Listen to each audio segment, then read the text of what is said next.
Taluk panchayat Karkala guarantee ಯೋಜನೆಗಳ ಅನುಷ್ಠಾನ ಸಮಿತಿ ಹಾಗೂ ಇನ್ನ ಗ್ರಾಮ ಪಂಚಾಯತ್ ವತಿಯಿಂದ ಇನ್ನ ಮುದ್ದಣು ಶ್ರೀ ಮಹಾಲಿಂಗೇಶ್ವರ ದೇವಸ್ಥಾನದ ಸಭಾಂಗಣದಲ್ಲಿ ಗ್ಯಾರಂಟಿ ಅದಾಲತ್ ಕಾರ್ಯಕ್ರಮ ನಡೆಯಿತು. ಗ್ಯಾರಂಟಿ ಸಮಿತಿಯ ಜಿಲ್ಲಾ ಅಧ್ಯಕ್ಷ ಅಶೋಕ್ ಕುಮಾರ್ ಕೊಡವೂರು ಉದ್ಘಾಟಿಸಿದರು. ಇನ್ನ ಗ್ರಾಮ ಪಂಚಾಯತ್ ಅಧ್ಯಕ್ಷೆ ಸರಿತಾ ಶೆಟ್ಟಿ ಅಧ್ಯಕ್ಷತೆ ವಹಿಸಿದ್ದರು. ಮುಖ್ಯ ಅತಿಥಿಗಳಾಗಿ ತಾಲೂಕು ಗ್ಯಾರಂಟಿ ಸಮಿತಿಯ ಅಧ್ಯಕ್ಷ ಅಜಿತ್ ಹೆಗ್ಡೆ, ಕಾಂಗ್ರೆಸ್ ನಾಯಕ ಮುನಿಯಾಲು ಉದಯ್ ಕುಮಾರ್ ಶೆಟ್ಟಿ, ಮುದ್ದಣು ಶ್ರೀ ಮಹಾಲಿಂಗೇಶ್ವರ ದೇವಸ್ಥಾನದ ವ್ಯವಸ್ಥಾಪನಾ ಸಮಿತಿಯ ಅಧ್ಯಕ್ಷ ದಿವಾಕರ್ ಆರ್ ಶೆಟ್ಟಿ, ಪ್ರಶಾಂತ್ ರಾವ್, ಗ್ಯಾರಂಟಿ ಸಮಿತಿ ಸದಸ್ಯರು, ತಾಲೂಕು ಕಾರ್ಯನಿರ್ವಹಣಾ ಅಧಿಕಾರಿ ಪ್ರಶಾಂತ್ ಉಪಸ್ಥಿತರಿದ್ದರು. ಅಮ್ಮನ ನೆರವು ಚಾರಿಟೇಬಲ್ ಟ್ರಸ್ಟ್ ವತಿಯಿಂದ ಸರ್ಕಾರಿ ಪದವಿ ಪೂರ್ವ ಕಾಲೇಜು ಸಾಣೂರು ಇಲ್ಲಿನ ಪಿಯುಸಿ ಮತ್ತು 10ನೇ ತರಗತಿಯಲ್ಲಿ 90%ಕ್ಕಿಂತ ಅಧಿಕ ಅಂಕ ಗಳಿಸಿದ ಸರ್ಕಾರಿ ಶಾಲೆಯ ವಿದ್ಯಾರ್ಥಿಗಳಿಗೆ ವಿದ್ಯಾರ್ಥಿ ವೇತನ ವಿತರಣಾ ಕಾರ್ಯಕ್ರಮ ನಡೆಯಿತು. ಕಾರ್ಯಕ್ರಮ ಉದ್ಘಾಟಿಸಿದ ಆಳ್ವ ಶಿಕ್ಷಣ ಪ್ರತಿಷ್ಠಾನದ ಮ್ಯಾನೇಜಿಂಗ್ ಟ್ರಸ್ಟಿ ವಿವೇಕ್ ಆಳ್ವ ಅವರು ಸರ್ಕಾರಿ ಶಾಲಾ ವಿದ್ಯಾರ್ಥಿಗಳಲ್ಲಿ ಎಂದೂ ಕೀಳರಿಮೆ ಇರಬಾರದು ಎಂದರು. ರಾಜರಾಜೇಶ್ವರಿ ದೇವಸ್ಥಾನದ ನೆಲ್ಲಿಯ ಮೊಕ್ತೇಸರ ಸುನಿಲ್ ಕೆಆರ್ ಮಾತನಾಡಿ, ರಾಷ್ಟ್ರೀಯತೆ ಮತ್ತು ಸಂಸ್ಕಾರವನ್ನು ಮೂಡಿಸುವ ಶಿಕ್ಷಣ ಅಗತ್ಯವಾಗಿದೆ ಎಂದರು. ಕಾಲೇಜು ಅಭಿವೃದ್ಧಿ ಸಮಿತಿಯ ಉಪಾಧ್ಯಕ್ಷ ಅಶೋಕ್ ಶೆಟ್ಟಿ ಅಧ್ಯಕ್ಷತೆ ವಹಿಸಿದ್ದರು. ಕಾರ್ಕಳ ತಾಲೂಕು ಆರೋಗ್ಯ ಅಧಿಕಾರಿ ಸಂದೀಪ್ ಕುಡ್ವ, ನ್ಯಾಯವಾದಿ ನಂದಿನಿ ಶೆಟ್ಟಿ, ಅಮ್ಮನ ನೆರವು ಚಾರಿಟೇಬಲ್ ಟ್ರಸ್ಟ್ ಅಧ್ಯಕ್ಷ ಅವಿನಾಶ್ ಶೆಟ್ಟಿ ಉಪಸ್ಥಿತರಿದ್ದರು. ನಿಟ್ಟೆಯ ಡಾಕ್ಟರ್ ಎನ್ಎಸ್ಎಎಂ ಪಿಯು ಕಾಲೇಜು ಪ್ರಾಂಶುಪಾಲರಾಗಿ ಡಾಕ್ಟರ್ ಪ್ರಕಾಶ್ ಶೆಣೆಯವರು ಶುಕ್ರವಾರ ಅಧಿಕಾರ ಸ್ವೀಕರಿಸಿದರು.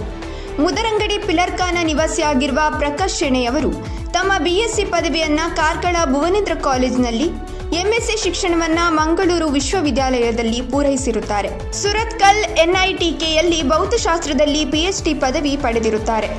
ಹಲವು ವರ್ಷಗಳಿಂದ ನಿಟ್ಟೆ ಸಂಸ್ಥೆಯಲ್ಲಿ ಉಪ ಪ್ರಾಂಶುಪಾಲರಾಗಿ ಕಾರ್ಯನಿರ್ವಹಿಸಿದ್ದಾರೆ. ಮಾಜಿ ಶಾಸಕ ಕುಕ್ಕುಂದೂರು ಮಹಾತ್ಮ ಗಾಂಧಿ ಪ್ರೌಢಶಾಲೆಯ ಮಾಜಿ ಟ್ರಸ್ಟ್ನ ಅಧ್ಯಕ್ಷ ದಿವಂಗತ ಗೋಪಾಲ ಭಂಡಾರಿ ಅವರ 6ನೇ ಪುಣ್ಯಸ್ಮರಣೆ ಮಹಾತ್ಮ ಗಾಂಧಿ ಪ್ರೌಢಶಾಲೆಯಲ್ಲಿ ಶುಕ್ರವಾರ ನಡೆಯಿತು. ಜಿಲ್ಲಾ ಧಾರ್ಮಿಕ ಪರಿಷತ್ ಸದಸ್ಯ ಕೃಷ್ಣಮೂರ್ತಿ ಕಾರ್ಕಳ ಮುಖ್ಯ ಅತಿಥಿಯಾಗಿ ಭಾಗವಹಿಸಿ ದಿವಂಗತ ಗೋಪಾಲ ಭಂಡಾರಿ ಅವರ ತತ್ವಾದರ್ಶಗಳ ಕುರಿತು ಮಾತನಾಡಿದರು. ಮಾಜಿ ಪುರಸಭೆ ಸದಸ್ಯ ರಾಜೇಶ್ ದೇವಾಡಿಗ, ಆಡಳಿತ ಅಧಿಕಾರಿ ಎಂಸಿ ಆಚಾರ್, ಮುಖ್ಯ ಶಿಕ್ಷಕ ಸಂಜೀವ ಪೂಜಾರಿ ವೇದಿಕೆಯಲ್ಲಿದ್ದರು. ಶಿಕ್ಷಕರು, ಸಿಬ್ಬಂದಿಗಳು, ಮಕ್ಕಳು ಉಪಸ್ಥಿತರಿದ್ದರು. ರಾಷ್ಟ್ರೀಯ ಸ್ವಯಂ ಸೇವಕ ಸಂಘವನ್ನು ನಿಷೇಧಿಸಬೇಕೆನ್ನುವ ಕಾಂಗ್ರೆಸ್ಸಿನ ನಾಯಕರೆನಿಸಿಕೊಂಡವರ ಹೇಳಿಕೆಯ ಪರವಾಗಿದ್ದೀರಾ ಅಥವಾ ವಿರೋಧ ಇದ್ದೀರಾ ಎಂದು ಸ್ಪಷ್ಟಪಡಿಸಿ ಎಂದು ಕಾಂಗ್ರೆಸ್ ಮುಖಂಡ ಉದಯ್ ಕುಮಾರ್ ಶೆಟ್ಟಿ ಅವರಿಗೆ ಕಾರ್ಕಳ ಬಿಜೆಪಿ ವಕ್ತಾರ ರವೀಂದ್ರ ಮೊಯ್ಲಿ ಸವಾಲು ಎಸೆದಿದ್ದಾರೆ.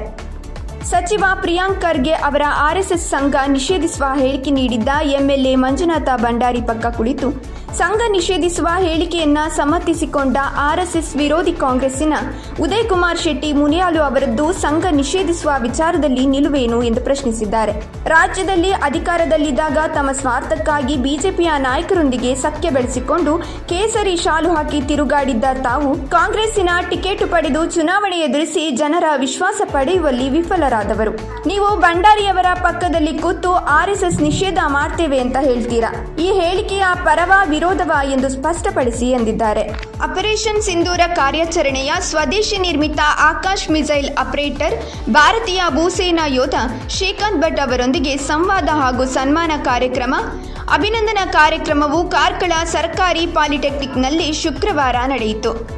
ಸಂಸ್ಥೆಯ ಪ್ರಥಮ ವರ್ಷದ ವಿದ್ಯಾರ್ಥಿಗಳ ಇಂಡಕ್ಷನ್ ಪ್ರೋಗ್ರಾಂ ಪ್ರಯುಕ್ತ ನಡೆದ 4ನೇ ದಿನದ ಕಾರ್ಯಕ್ರಮದಲ್ಲಿ ವಿದ್ಯಾರ್ಥಿಗಳಿಗೆ ದೇಶ ರಕ್ಷಣೆಯ ಪಾಠ ಹಾಗೂ ಭೂಸೇನೆಗೆ ಸೇರಲು ಪ್ರೇರೇಪಿಸುವ ಮಾತುಗಳನ್ನು ಶ್ರೀಕಾಂತ್ ಭಟ್ ಆಡಿದರು.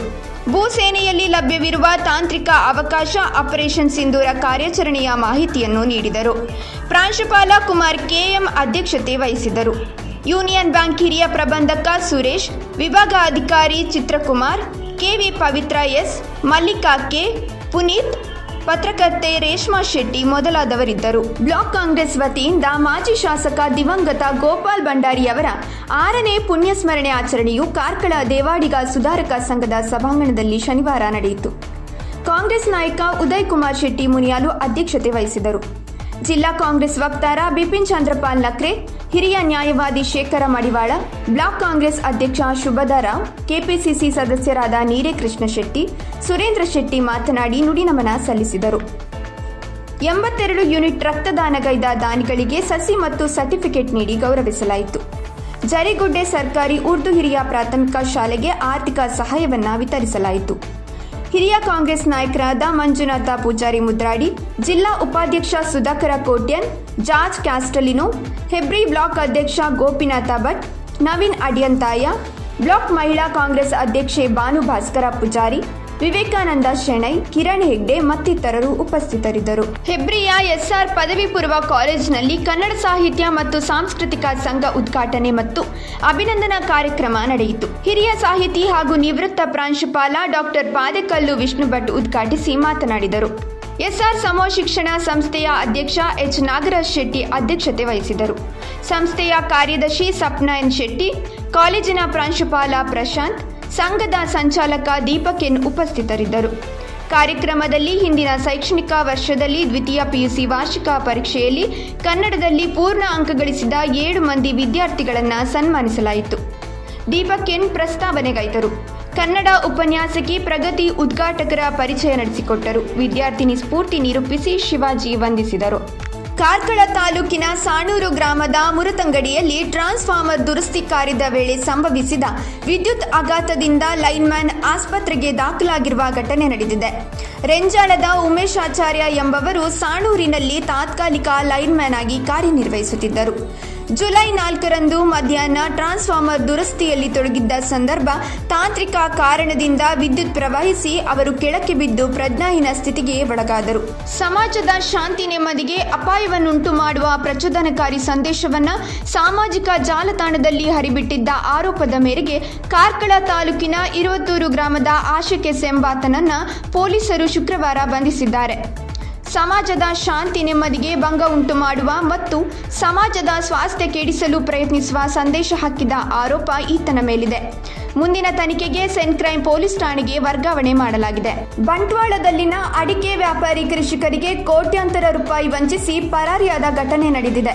ಈ ಘಟನೆಗೆ ಸಂಬಂಧಿಸಿದಂತೆ ಅಶೋಕ್ ಶೆಟ್ಟಿ ಸರಪಾಡಿ ನೇತೃತ್ವದಲ್ಲಿ ದಕ್ಷಿಣ ಕನ್ನಡ ಜಿಲ್ಲಾಧಿಕಾರಿಗಳು, ಎಸ್ಪಿ ಅವರು ಹಾಗೂ ಬಂಟ್ವಾಳ ನಗರ ಇನ್ಸ್ಪೆಕ್ಟರ್ ಅವರ ಮೂಲಕ ಡಿವೈಎಸ್ಪಿ ಅವರಿಗೆ ರೈತರು ನ್ಯಾಯಕ್ಕಾಗಿ ಮನವಿ ನೀಡಿದರು.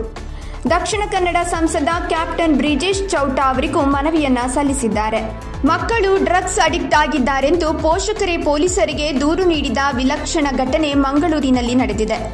ನೂರಾರು ವಿದ್ಯಾರ್ಥಿಗಳಿಗೆ ಮಕ್ಕಳಿಗೆ ಡ್ರಗ್ಸ್ ಪೂರೈಕೆ ಮಾಡುತ್ತಿದ್ದ ಜಾಲವೇ ಪೊಲೀಸ್ ಬಲೆಗೆ ಬಿದ್ದಿದೆ. ಪೋಷಕರ ದೂರು ಆಧರಿಸಿ ಮಂಗಳೂರಿನ ಪಡುಶೆಡ್ಡೆ ಗ್ರಾಮದ ಹಾಲಾಡಿ ಎಂಬಲ್ಲಿ ಕಾರ್ಯಾಚರಣೆ ನಡೆಸಿದ ಪೊಲೀಸರು 200ಕ್ಕೂ ಹೆಚ್ಚು ವಿದ್ಯಾರ್ಥಿ ಉದ್ಯೋಗಿಗಳಿಗೆ ಡ್ರಗ್ಸ್ ಪೂರೈಕೆ ಮಾಡುತ್ತಿದ್ದ 5 ಆರೋಪಿಗಳನ್ನು ಬಂಧಿಸಿದ್ದಾರೆ. ಹೊಸದಿಲ್ಲಿ ಕೇಂದ್ರಿತವಾಗಿ ಉಡುಪಿಯೂ ಸೇರಿದಂತೆ ದೇಶದ 4 ನಗರಗಳ ಮೂಲಕ ಅಂತಾರಾಷ್ಟ್ರೀಯ ಮಟ್ಟದಲ್ಲಿ ನಡೆಯುತ್ತಿದ್ದ ಬೃಹತ್ ಅಕ್ರಮ ಡ್ರಗ್ ಜಾಲವನ್ನು ಭಾರತದ ಮಾದಕ ದ್ರವ್ಯ ನಿಯಂತ್ರಣ ಬ್ಯೂರೋ ಭೇದಿಸಿದ್ದು, ದೇಶದ ವಿವಿಧೆಡೆಗಳಲ್ಲಿ ಒಟ್ಟು 8 ಮಂದಿಯನ್ನ ಬಂಧಿಸಲಾಗಿದೆ. ಕರಾವಳಿ ನಾಡಿ ಸುದ್ದಿ ಸಂತೆಯಲ್ಲಿ ಸತ್ಯದ ಜ್ಯೋತಿ.